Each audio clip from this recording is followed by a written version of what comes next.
PhD at Cornell in between that.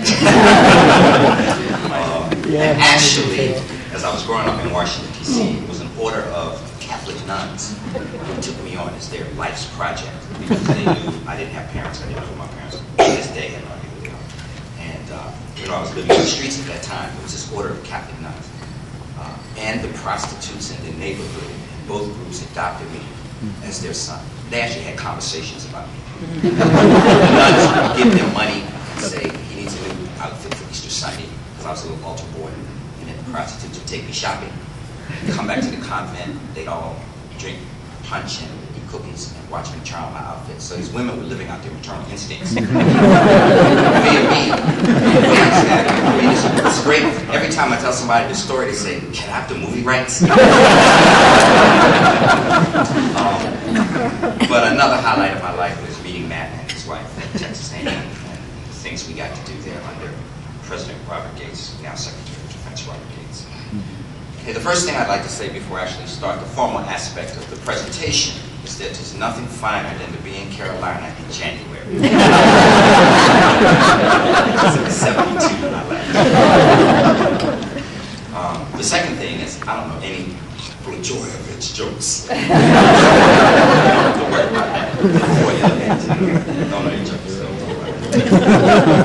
For the sake of this presentation, I'll make 4 points, and then we'll move on with the PowerPoint presentation.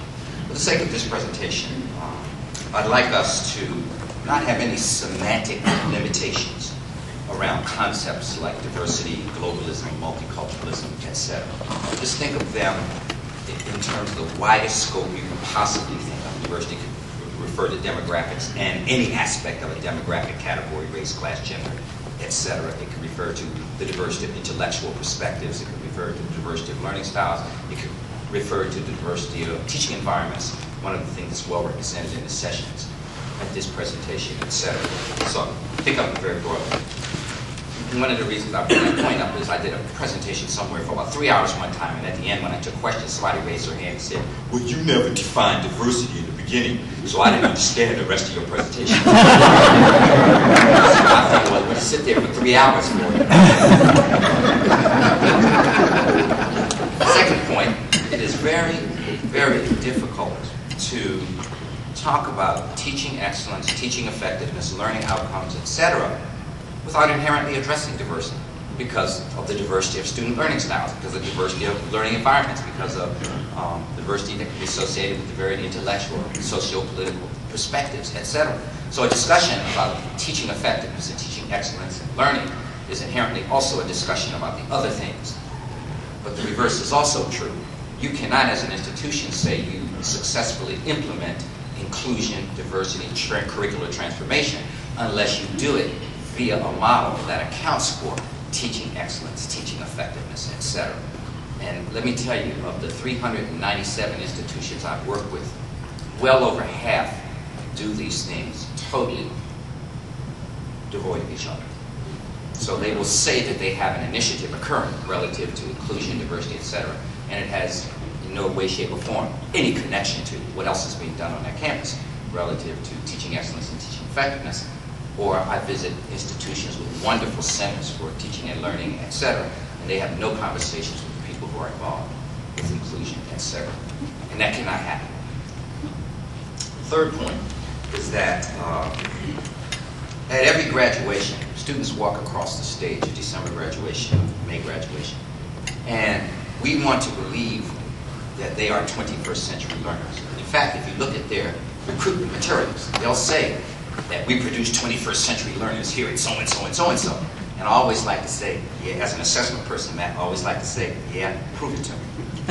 Prove it to me that these students who walk across the stage really exhibit the outcomes that we associate with being 21st century learners. And then if we had that liberal arts component we talk about, 21st century Renaissance learners.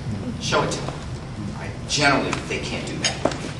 So I always get on them with false advertising. You need to take this out of your admissions materials, etc., because it's not true. Okay?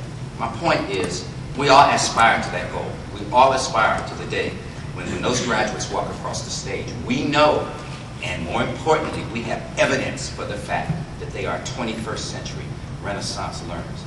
To say that means inherently that that discussion about teaching and learning, teaching effectiveness, outcomes-based assessment is tied directly to the discussion about diversity, inclusion, globalism, etc.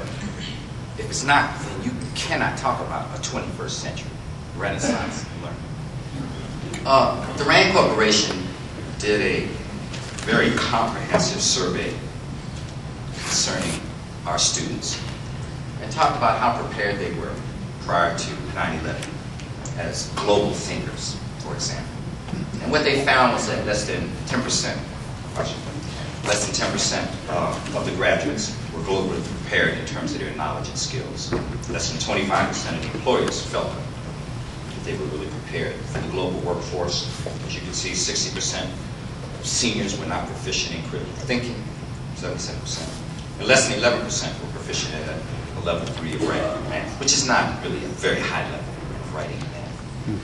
Now, I want to believe that in just those years since 9/11, that we've done a significantly better job in moving our students forward in terms of advances in critical thinking, issues related to globalism, inclusion, diversity, etc. But again, I have to share with you that in my travels at many institutions, that actually has not been the case. Our students, for example, when you ask them about immigration, still have a media-based perception. To them, immigration means a whole slew of Mexicans coming across the border with their families. That's how simplistic their interpretation of immigration is. Okay. And so as we begin to think about our foundation courses, our gen ed curriculums, etc., in many cases, and I'm not citing ISU, just like I'm not citing my institution, but in many cases, the state systems that are responsible, the board of trustees that are responsible, the senior administrators, chairs, and it's just great to see such a representation of chairs here, etc. We are to some degree responsible for setting that conceptual map as to where we're going, how we'll think about this, what we want to invest in, where our resources should be placed, etc. Perhaps the greatest weakness, I hope you can see this, and I'll come back to this right at the end. This is what I just simply call a matrix, a cognitive matrix of where we are as an institution. Down the left side, you can see that we have outcomes, university, college-based outcomes, goals and objectives, department, program, goals and objectives.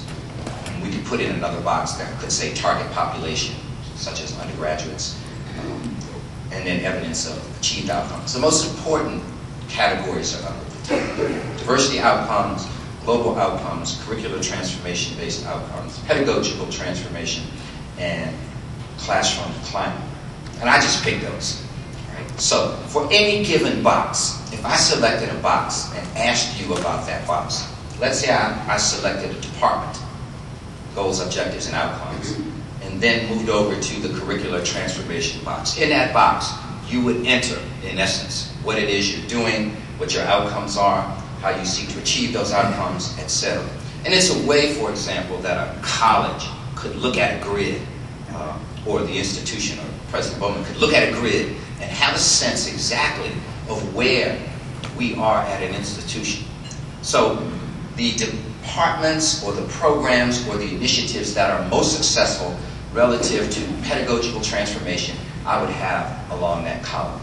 Those that are most successful relative to the incorporation of global outcomes and evidence, for example, that these are being practiced in terms of civic engagement, I would have those in those columns, etc. Right? Now, I want you to just think about that grid, and just look at it, and then let's look at it at the end. Everything begins with a conceptual model. Perhaps the most significant weakness that I see at institutions that I have been involved with is that they don't really have a strong conceptual foundation for why they're doing what they're doing relative to diversity, inclusion, globalism, multiculturalism, whatever they want to call it. That is not to say that they do not have many excellent initiatives occurring at the institution. That is not to say that they don't have many committed individuals. Okay? All of us, for example, are committed to the success of our students, but the only thing that intention and retention have in common is they rhyme. If you're not utilizing best practices, and if we're not doing what we know that works, it doesn't matter how much we care. And I'll point out when we get to one of these. If you look almost on every campus at the highest, at the 10 courses, the 10, and everyone in this room probably knows most of those 10, the 10 courses on our campus that have the highest percentage of D's, F's, and W's. If you look at those courses, you will find a couple things. You will often find an overrepresentation of students of color. Now, I'm glad to hear that. I guess this morning you highlighted the successful retention here of diverse students. But on many campuses, the highest percentage of D's, F's, and W's in these 10 courses, and these 10 courses are often beginning chemistry course, a beginning biology course, 1 or 2 math courses. I hate to say my own discipline, psychology, intro to economics. English often is represented. Beginning languages are often represented in that number, etc. But you often find greater diversity in concentrated in students of color, or if not students of color, students that we would identify as coming in maybe in the bottom third of our entering freshman class, etc. So diversity is represented. And so I always say to many of these campuses, where in your conceptual model did you miss addressing this? Since these are foundation courses, since these are gateway courses that often have to do, when I was at NC State, serving as the Vice Provost and Dean for Undergraduate Affairs, it was clearly the case that if you didn't get through pre-calculus or calculus, you were eliminated from considering 65% of all majors, not just science and math majors. Okay. So that meant that students who came in with weak math backgrounds were never going to be engineers. But many of them were never going to be in most of the social science majors which required either pre-cal or cal. Okay, so we had an inherent boundary that was set that most students were not going to be able to traverse. So in our conceptual model, and I'm not saying these are all of the questions, I'm giving you examples of things. You know, does the diversity, whatever the aspect of diversity is at ISU, influence the emphasis on teaching and learning outcomes? If it was intellectual diversity, does the intellectual diversity at ISU really influence what we as a faculty do in our community of faculty? Or influence what we do at the department level, etc. How do we use that diversity? Now, you might say, at an institution where there's little diversity, well, isn't that a moot question? We don't really have the diversity here. Folks, some of the best models that I've seen of diversity, inclusion, and globalism, etc., are in Minnesota and Iowa and other places where there's really a dearth of students of color and faculty of color, etc. It's almost as if these institutions have overcompensated because they lack that. And in my conversations with the folks at Minnesota campuses, state campuses, their argument was that we know most of our students are leaving rural Minnesota to go work somewhere else, and so we must prepare them for the global workplace. Okay. So it was the lack of diversity that actually seemed to motivate them more. What happens to a curriculum or a pedagogy when faculty don't claim ownership for diversity? We claim ownership for a lot of things as faculty, but I don't often hear faculty as strident in their support of diversity and globalism as they are about other things related to faculty work. So what happens when we abandon that ownership? Okay. What university priorities associated with inclusion guide the direction and resource support for faculty development? Let me give you a really good example of that. So I currently sit on the board of trustees at Villanova. Villanova has done really well in terms of its peer rankings. In fact, in the U.S. News World Report, we're the only institution in our category, which is Northeast Liberal Arts, master's granting, the only institution to be ranked #1 18 years in a row. No other institution in any other category has been ranked #1 even 4 years in a row. We've been ranked #1 18 years in a row. At board meetings, that's what we discuss every year, how we will continue to be ranked #1. But what we also do at board meetings, and this is where I'm talking about university priorities, is our board of trustees sets aside an hour and a half. We meet 5 times a year. We set aside an hour and a half, and someone has to come in and give us a presentation on undergraduate research or on teaching excellence or what we're doing relative to diversity and inclusion, etc. So the board is well informed, and we in turn make our resource decisions at the board level about how we're going to support these priorities relative to faculty development, etc. Most institutions, the boards, never even hear a conversation about those kinds of topics. We have an hour and a half set aside every meeting where someone, I think the next one is focused on really advancing technological excellence in the library. That's our next one. Okay. So where in our scheme of things do we, at the university level, set our priorities? How, in turn, does that filter down to affect faculty development, etc.? Here's a political one. Gotta have a few political ones, you know, cause a murmur in the crowd. Are effective, inclusive teaching and less effective general instruction, are they rewarded equally? Well, let's make it easier. Let's take the word inclusive out of that. At ISU, is effective instruction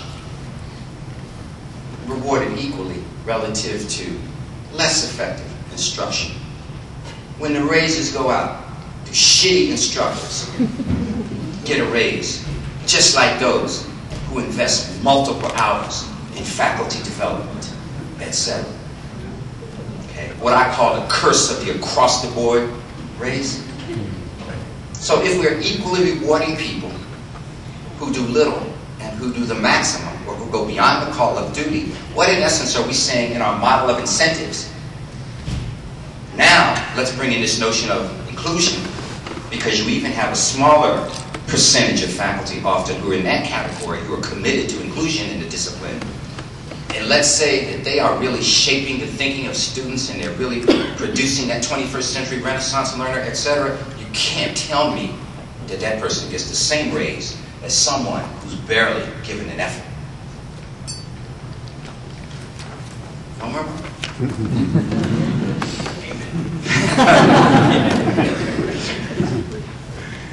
And then just some others. I don't have time to go through all of these.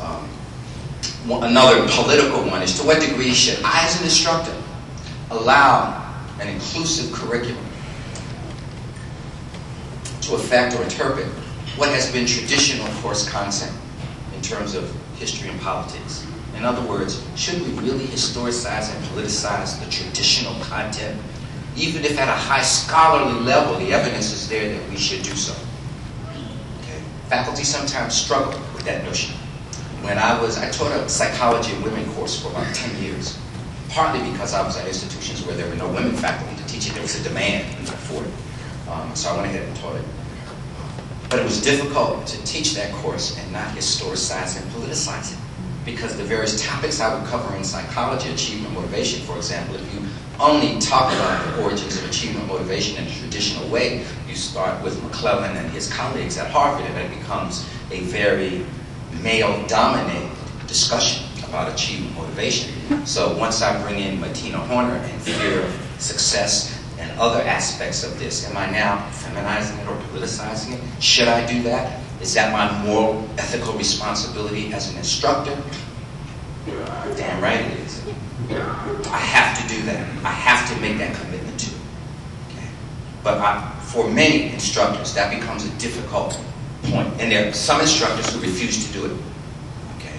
The Western tradition and the Western philosophy has such sanctity for them that they refuse to historicize and or politicize, when in fact it's actually not that at all. To me, it's just good scholarship, and it's what we often associate with effective teaching and learning. As we're thinking about our conceptual model, there's so many places we can draw from. We don't have to always reinvent the wheel.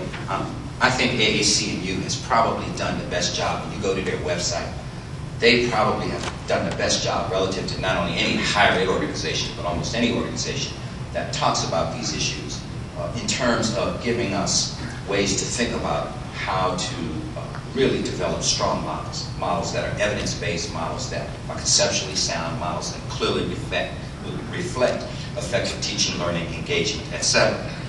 But these are general statements, and we can use them in our initial mode of thinking, but we clearly move from these to much more specific statements. One of the easy ways I like to say to think about this institutionally is to just start off on making a commitment to generalize the areas that you think are significant That is, what are the intellectual outcomes that at my institution we want to commit to as a faculty and as an administration? And how will we best do that? Where should we make our investments in doing that? When I was at NC State, we made a very serious resource investment in inquiry-guided and active learning.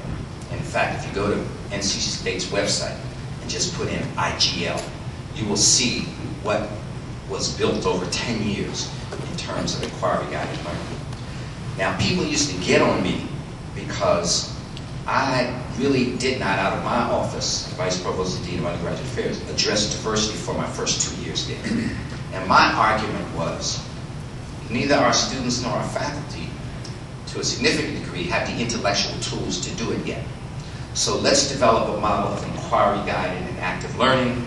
Let's develop writing across the curriculum. Let's commit to undergraduate assessment. Let's build all of those things very strong. Now, when we move over to address diversity and inclusion, etc., we now have a place to embed those things where everyone is really armed with the tools to make it successful. See, the other way, it doesn't work. A lot of campuses start out trying to do it the other way.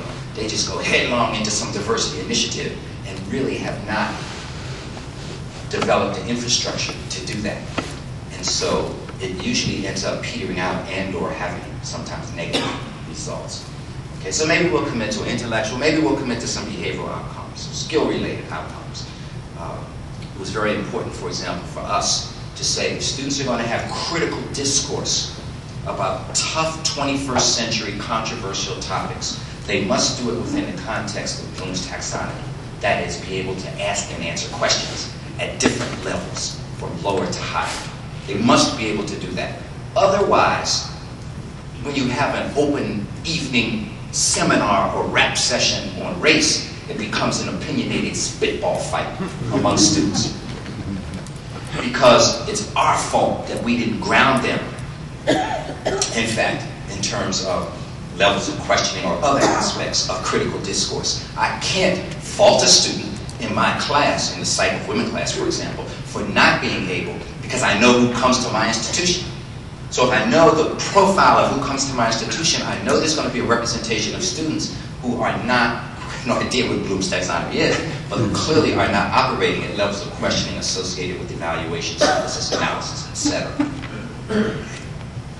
So I'm not going to penalize them for that when in fact I haven't put them in a first-year seminar or the foundation courses where they can really receive that. So we have various outcomes. Matt mentioned I was at SUNY Albany. Let me show you how 2, 3, and 4 combine together. At SUNY Albany, a third of the students are Jewish. There was also a growing Muslim population, and there was tremendous overt tension between those groups on that campus. Well, we recognized that, and we said, here are 3 areas that we really need to focus on as an institution as we begin to build this model associated with diversity and inclusion. We have to alter the behavior of students because we know that it's going to lead to a serious incident. We have to make sure students, when they come together, especially the Muslim and Jewish students, when they come together to have discussions, they're having critical discourse about tough issues.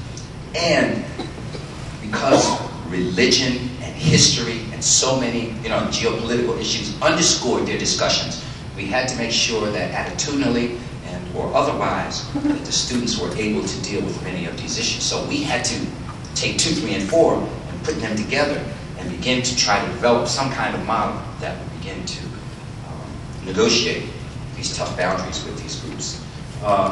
Political outcomes, interdisciplinary connections. There's that nebulous term, multidisciplinarity, and interdisciplinary this and that. And again, sometimes when you pin faculty down about interdisciplinary outcomes as really being reflective of true learning outcomes, we sometimes find a gray area. But in fact, in my way of thinking, to talk about inclusion, diversity, and globalism, the only way you can do it is in an interdisciplinary way. Students have to see connections among disciplines relative to the many topics and areas that we are going to introduce them to.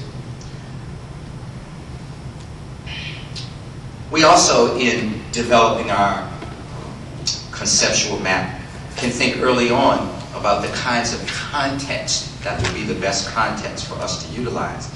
As I look through your conference program, it was really good to see the kinds of context that you all are involved in now to promote teaching and learning outcomes. It seems just using just a myriad of context, which is the way to do it. But in this case, when we're talking about, for example, first year experience seminars, if we're talking about the gen ed courses, especially at the 100, 200 level, etc., those that are focused on supporting diversity and globalism, which areas do we think we need to focus on? As I mentioned at NC State, we knew inquiry-guided learning was one, and we knew that needed to overlap with our writing and oral proficiencies. So writing-intensive efforts became very important in the diversity and inclusion initiatives. And it was writing for thinking, so that became our focus. If we're going to have writing, and writing is going to be connected to inquiry-guided learning, then we must focus on a model of writing for thinking, not the technical aspects of writing. They can get that in a composition course. So you found at the lower level courses then, there was a stream of efforts, discipline-based efforts, where writing was incorporated. So they got writing in the first year seminars, then they moved into their disciplines, and they got writing early on, and then there had to be evidence of writing later, and then there was the capstone course. And writing was blended throughout all of that, because the only way we know that they're critical thinkers is if they say it, if they write it, or if they problem solve. Saying it, writing it, problem solving. That's how we know students are critical thinkers. So if we don't have writing and oral proficiencies as a major focus, and or if we don't have analytical kinds of activities and problem solving activities, then we don't know necessarily to the degree that we should that we've created that 21st century global critical thinker. Again, it was good to see in your program how much investment has gone into the technology initiative here. Way more than I see at most institutions. You should be lauded for that, etc. So what context are we going to commit to, or what context will we commit to as we build this model? You can't fund everything. When I came to Fayetteville State University, by the way, there's a lot of pressure on me right now to change the name of the institution to the University of North Carolina at Fayetteville. Guess what? It comes from the white community in Fayetteville. Okay? Because they want to be seen as a Chapel Hill, etc. Which I told them, I said, I'm not going to do that. I said the alumni would never forgive me if I did that. They'd run me out of here if I did that. But we are making a decision. When I first came, the first thing I did was take $500,000 out of the budget and say it's going to faculty development. Walking in the door, I said that. But I wanted to see what they were going to do with it. I want to see what the deans would do with it. I want to see what the provost would do with it. I wanted to see what they did with it. And they've done many wonderful things. Many wonderful things. It hasn't cut across the disciplines as much as I would like. And it hasn't addressed inclusion and diversity, etc., as much as I would like. But then I didn't tell them it had to. Okay? They just needed a shot in the arm to feel that the senior administration even cared about what they were doing. But next year, you're not getting money. All right? We're really focused on outcomes-based assessment, diversity and inclusion, the kinds of things that we're talking about, cognitive gains, etc. So I'm sure that there's an agreement. If I ask you right now to write down what it means to discuss diversity as a scholarly activity at ISU, I'm sure if I asked you to write that down, there'd be a consensus in this room. You think so? Even if it's not. Okay? The point is, it's pretty clear that you've already begun the journey to have a very sound conceptual idea of what that means. It's pretty clear that you have the things in place that could begin to do that. But what I'd like to just alert you to is just the fact that I asked the question about diversity is no different than if I had said, what does it mean to discuss teaching as a scholarly activity at ISU?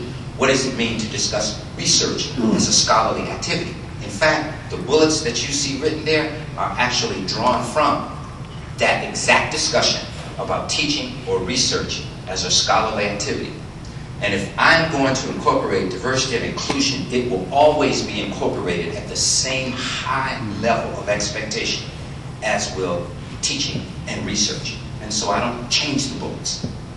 Okay? I don't change the bullets. It must be the case that if we say we are doing wonderful things, we're doing outstanding things, we're doing groundbreaking things relative to diversity and inclusion, then I should be able to go down this list and find evidence of how those things are presented on my campus. In the same way, I would say it about teaching, I would say it about undergraduate research, I'd say it about faculty research, etc.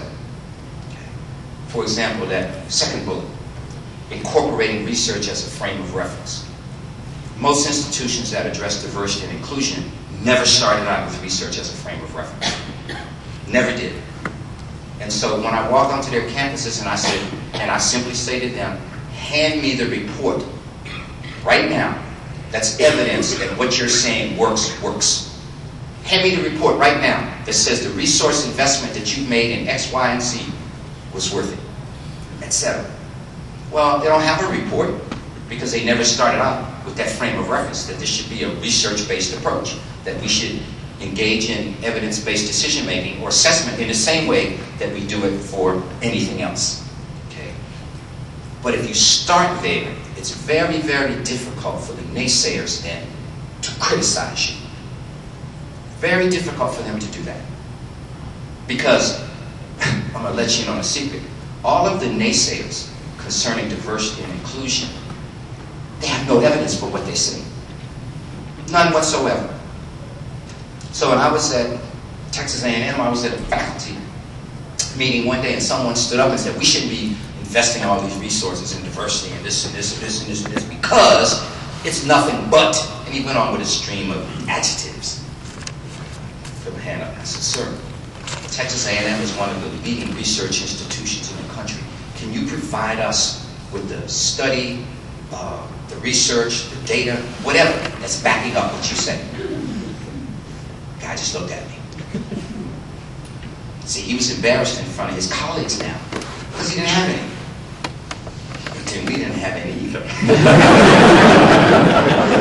That's it. What we were doing was the right way to do it. You know, so you do your literature review, and there's a lot of strong evidence out there that we can begin to use to support our case. But I hope you understand my point.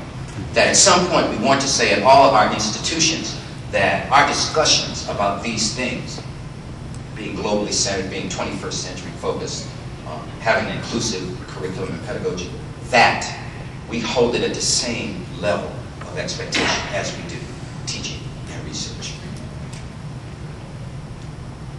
Again, AAC&U, and this is a slide I really like, AAC&U gives us a way to think about this when talking about the principles of excellence that are associated with this kind of conversation. And so clearly, learning outcomes has a central focus in what AAC talks about. I'm assuming everybody knows AAC, American Association of Colleges and Universities. We give students plans of study. We say to students early on that if you're thinking about moving into this discipline, not only here is your curricular plan of study for 8, 9, 10 semesters, not only is this your plan of study that incorporates internships and other things, but in fact, down the road, okay, because of the workforce expectations or because of the expectations in the career pathways that you're selecting, we know that diversity and globalism are vital. Therefore, here's why you should take these courses. Here's why you should do this internship. Here's why you should develop this set of competencies. It becomes part of their plan of study. So they're not surprised. They're not sitting there in the second semester of the junior year in a course where an instructor is really going through an excellent presentation on diversity, and they're sitting there saying, why am I taking this? What do I need this for? What does this have to do with my major? Which in fact happens often when they're in a Gen Ed course, where the Gen Ed course is trying to make disciplinary connections, or where the Gen Ed course is trying to give them a set of competencies, and they're sitting there saying, hey, I'm an accountant. What do I need to know this for? Well, what that suggests to us is we haven't done a good job initially in terms of discussing a plan of study and its relationship to their career pathway, its relationship to the kind of curricular pathway they're going to engage in, etc. Again, this notion of inquiry, analysis, innovation, engaging big questions, focusing on real-world problems, focusing on these connections among civic, intercultural, ethical learning, etc. And then the one that you find, if you ask higher ed thinkers, or you ask CEOs, etc., what do our students need to move into the 21st century? And if you ask CEOs of Fortune 500 companies, what do graduate need? One of the things they tend to agree on is that our students need to know how to take the academic learning and training that they receive and convert it into real-world problem solving at the complex level. That's one of the areas where you find an overlap when you do surveys of higher ed folks and you do surveys of Fortune 500 CEOs. They both agree on that. That one always shows up. So that's part of these principles of excellence that we see reflected. Here's an example of, and I was fortunate that I was able to sit in one of the presentations this morning. I think Joseph and Steve had a poster session. It's Joseph and Steve, am I right? That this is one of your posters on civic engagement. And as I, really try to stay abreast of who's doing really good things in the country, Melissa Gilbert at Otterbein, part of the Civic Scholar Program, talks about how to connect classroom pedagogies that are transformative to this notion of real-world problem solving, but to also do it in a context that will account for diversity or globalism, etc., in the civic realm. And here you can see an example of one of the things that she does, where she uses history, civics, and service epistemological model. And in that model, students for a city or a community or a given area will analyze historical documents, actually go out and have conversations with people in the communities about these historical documents, what they mean, etc., what it means, impact it has had on their life. After they confer with the community partners about the relationship with this document, the students come back and create an alternative document. And now we know that they've really moved into a kind of situated historical knowledge about this aspect of the civic realm. Okay? And that's a good example of how we transfer that academic knowledge to a real-world setting, but in a civic context. There's another example that I have in my book about how this was done with Korean entrepreneurs in one city who didn't speak any English, and how students in their service learning project, the Korean entrepreneurs, and all of them owned all these dry cleaners, and there was something that they weren't doing that was costing them money. And the students in this service learning project got involved with this project and worked with these Korean entrepreneurs and kind of went through this process and helped them, the entrepreneurs, develop a real knowledge-based sense of the community and their civic responsibilities, and other kinds of things became much more accepted in the community, and everything worked out for everyone. And it's just a great example of how, and this was in a course where students were learning about these kinds of things. I said earlier that both AAC and you and I really focus on outcomes. I can't think of having a discussion about these topics without there being outcome-based discussions. That is, at the department level. When you go through an undergraduate program review and you establish your departmental outcomes or your program outcomes, the relationship of those outcomes to actual student learning outcomes or to our teaching outcomes, the relationship of all of those outcomes to college-based outcomes, and the relationship of those outcomes to our higher university priorities. And so we have to commit, we have to make a decision about which outcomes are going to have priority for us at our particular level. It's not for me in psychology to say what social work, okay, or to say what nursing, or to say what a particular area should have as their outcomes. We can have some university-wide agreement, for example, at NC State. Again, inquiry-guided learning and active learning became the kind of substrate for everything everybody did. So we were able to produce a book called Teaching for Inquiry that has 25 to 30 examples from different departments of what inquiry-guided learning meant in their department and how it was realized. And again, if you go to their website and just put in IGL or inquiry-guided learning under search, you'll see multiple examples of those. You'll see the course syllabi from those. You'll see how it was done in Gen Ed. You'll see how it was done in the first year seminars, etc. So outcomes could refer to something as simple as we want our students to have a deeper understanding of different cultures, people, and perspectives, which is kind of easy to do. Okay? You can introduce them in a first-year seminar or some of the foundation courses and expose them to different aspects of culture. I was an ACE, American Council of Education Fellow, and I did my fellowship year at the University of Richmond because I wanted to do it at an institution that manages their money well. If you don't know the University of Richmond, they manage their money really, really well. They're one of the wealthiest private institutions around. Well, they decided in their approach to exposing their students to that first outcome that they were going to do a country a year. So one year it was just Asia. Then another year, continent, excuse me, Asia. And then another year it was, I don't much think I was Sarah. In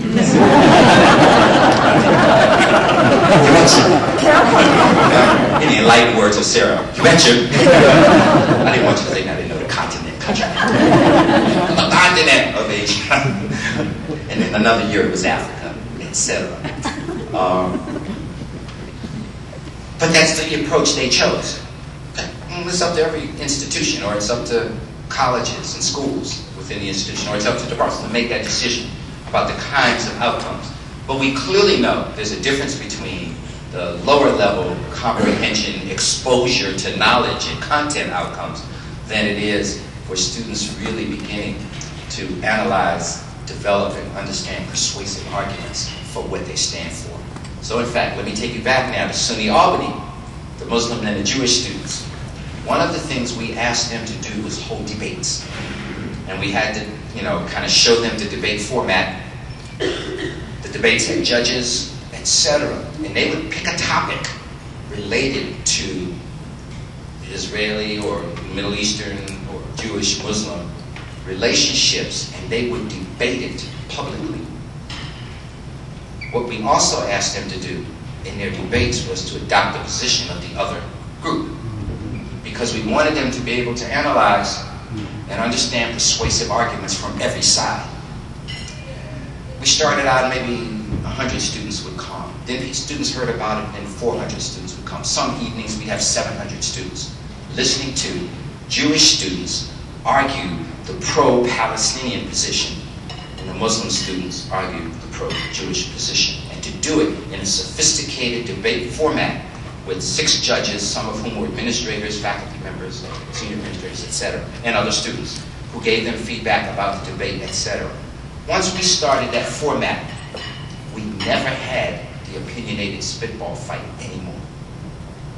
It was almost as if students embraced this elevated level of critical discourse because they got more out of it, the groups got more out of it, the individual participants clearly got, in fact, some of the individual participants went on to join the debate team, went on to debate nationally, etc. And they had been some of the most argumentative, baseless individuals in the beginning. Had the biggest spitballs.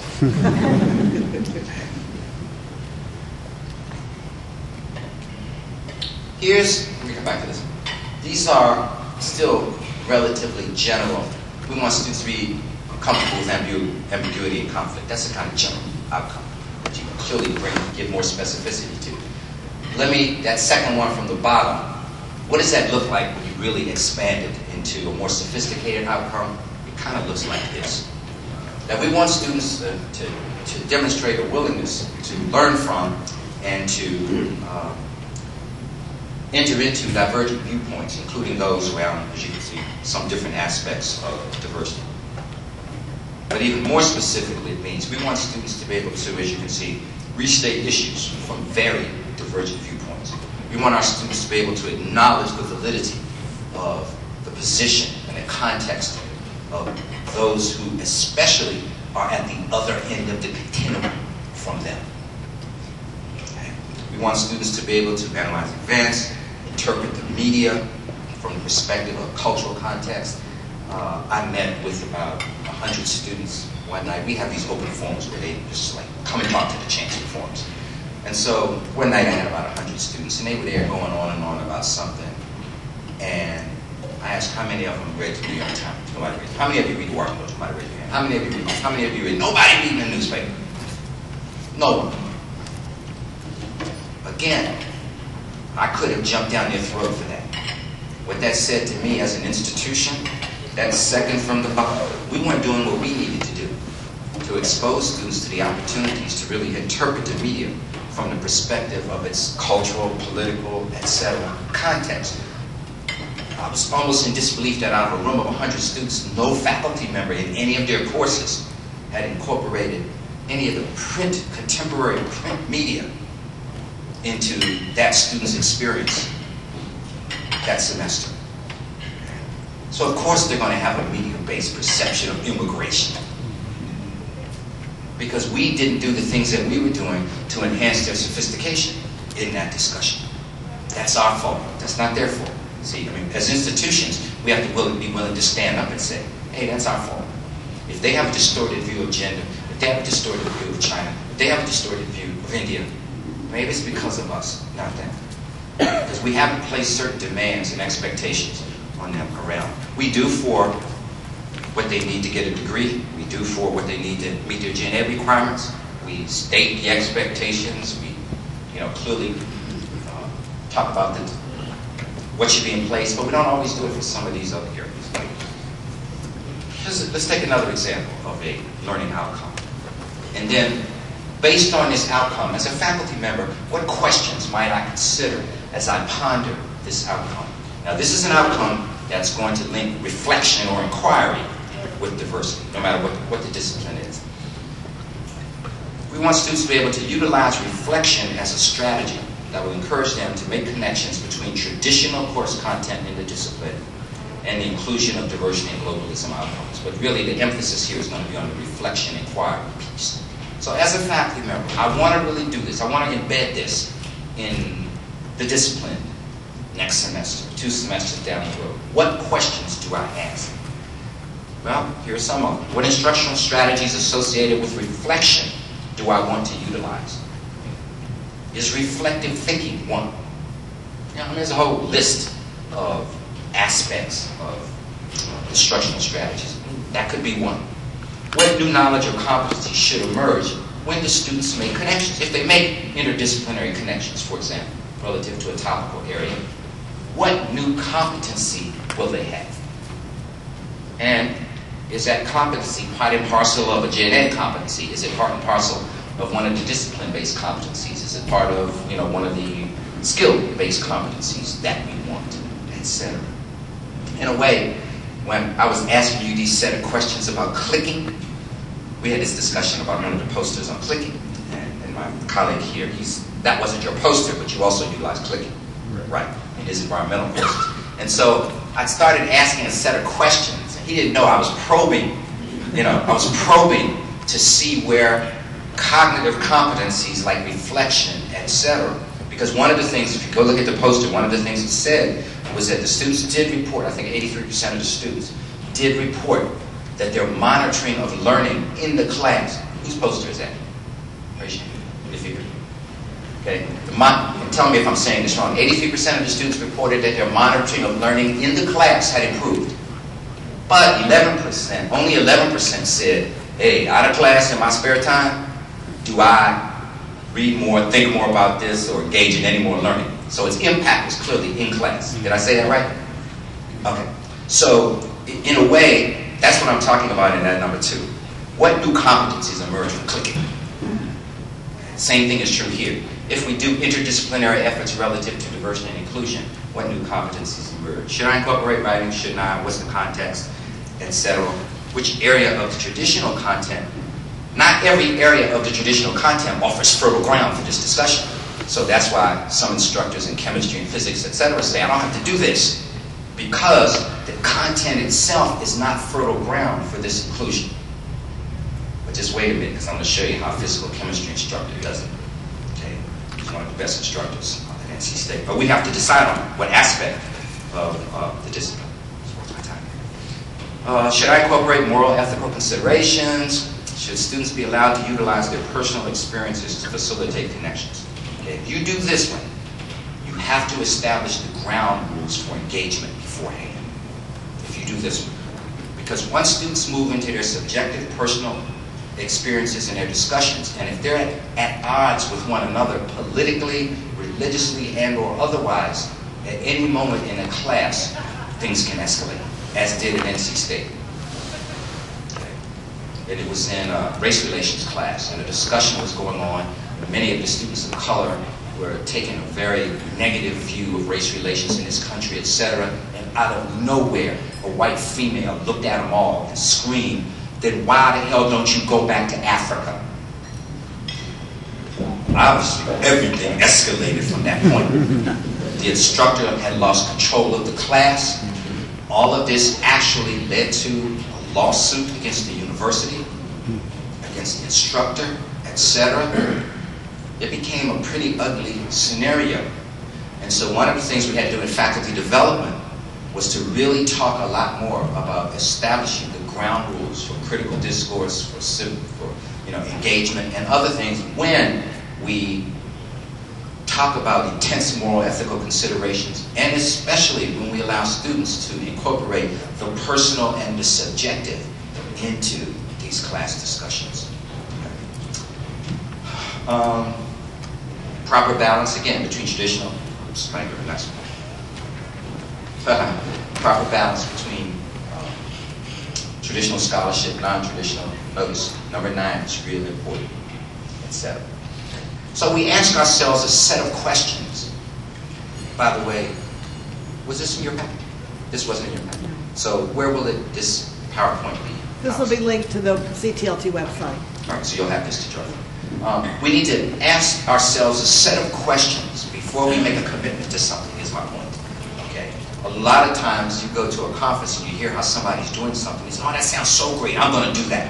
And you come back, and what you forgot to note was that who was doing it at Duke, where the students come in and write well and think well and can engage in critical discourse, etc. That's not going to work on my campus, because we don't have the kind of incoming profile where students have those kinds of competencies at high levels. So I can't select necessarily a set of strategies or practices that are used at an institution that's extremely different from ours, with a different set of students, etc. I can move them to that level, but I have to have a plan to move them to that level. Oops. Sorry. Here's an example. Some of the biggest naysayers, and this is making no reference to anyone in here, some of our biggest naysayers are in the sciences, okay? In content areas where the course content is very abstract. So that might be accounting.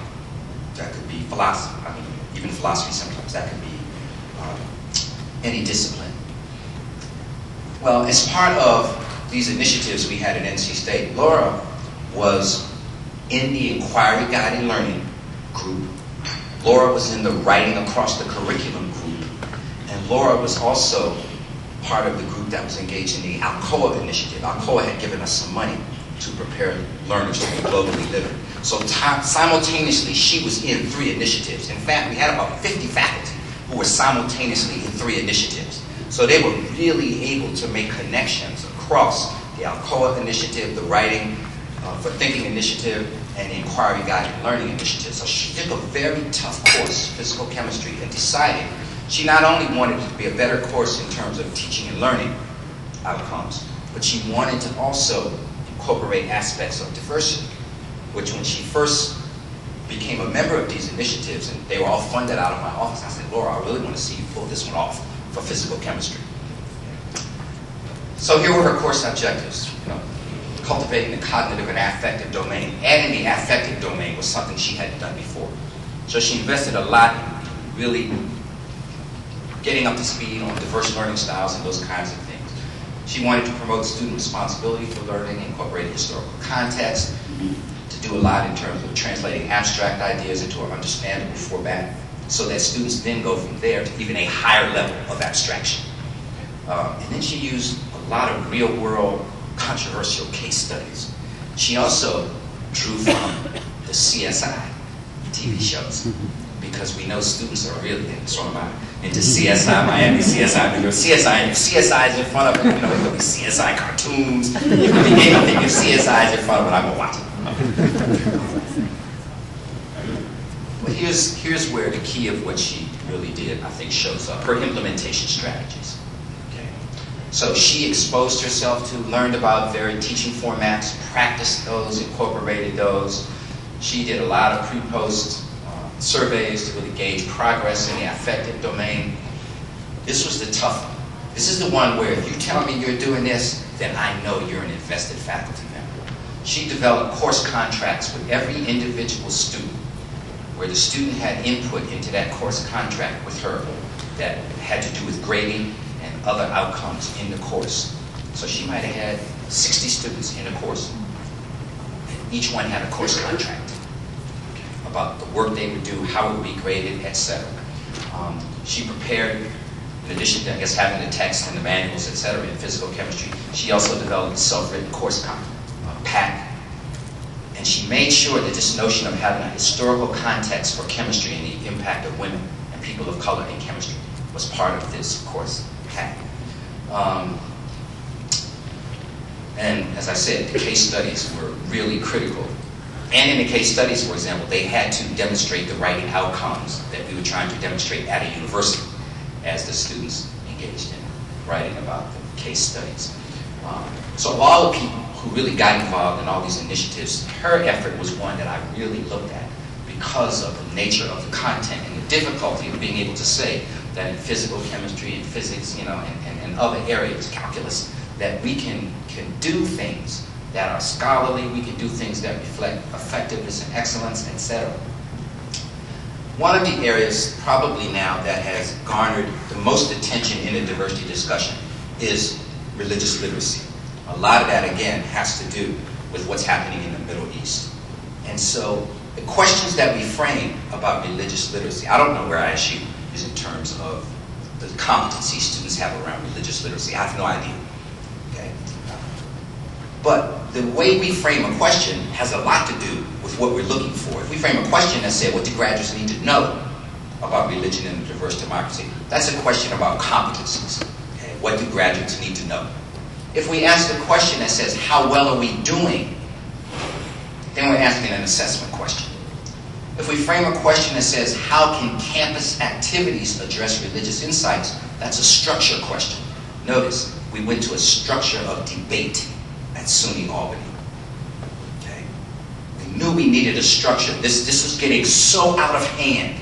In fact, one of the Jewish student groups, there was an extremist, small extremist Jewish student group among the Jewish students that was engaging in physical confrontations and doing other things. So we said, oh my God, we need a structure.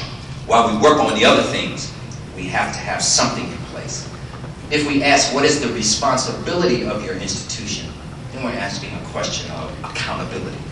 Okay, so we want to make sure that the questions that we frame about these discussions on religious literacy, and they could be about any of these topics and or every evening when you watch the news, when you watch what's going on in the Middle East, this notion of war and citizens as collateral damage. Okay, and where we stand in terms of our ethical, moral considerations about that. Or what's the relationship of that bottom one to our stance as democratizing the Islamic world? Should we even be thinking about democratizing the Islamic world? Should that be a consideration? Okay, well, it was a consideration with our prior president, and he used those terms, exactly. Most likely will not be the same consideration with President-elect Obama. But again, can our students engage in the sophisticated, high-level, critical discourse-based conversations about these tough kinds of things? Actually, can we? Before we say, can students do it, can we do it? Okay? I mean, I know I can't at the level I would like to. So I'm trying to just get as much information and go back and historically read things and learn as much as I can so that if students ask me about it, I can present the divergent perspectives and the well-reasoned arguments from each position. Okay? Because I can't ask them to do it if I can't do it. Now, having said all of that, I bet this matrix will look different to you than it looked when I first showed it to you, which was, I think, the second slide. Okay? There's a lot more, hopefully, that you understand now, that will go into this kind of matrix as we really seriously take on this discussion about incorporating diversity and inclusion into what we already say we value in our faculty work, what we already say we value institutionally, what we already say we value in terms of student competencies, how we say we want to present our institutional image. I mean, I want to believe that at some graduation, when the students walk across the stage and I sit there and look at them, that really there will be 21st century Renaissance members. But I also have to be pragmatic about what it takes to get there. Okay. Again, intention and somebody's else, they only rhyme. You know, a lot of people in this room, including myself, can believe in the moral imperative of diversity. That doesn't win the day anymore. It's what you actually do. It's your evidenced approach and these strategies and the kinds of things that we're going to implement that make it work. Okay. Do I have time for 1 or 2 questions? Or no, we have 2 o'clock sessions. We have 2 10 sessions. So, Okay. but would you be willing You can to? email me. Would you be willing to sort of sit out in the pre-function area for a little while and let people Sure.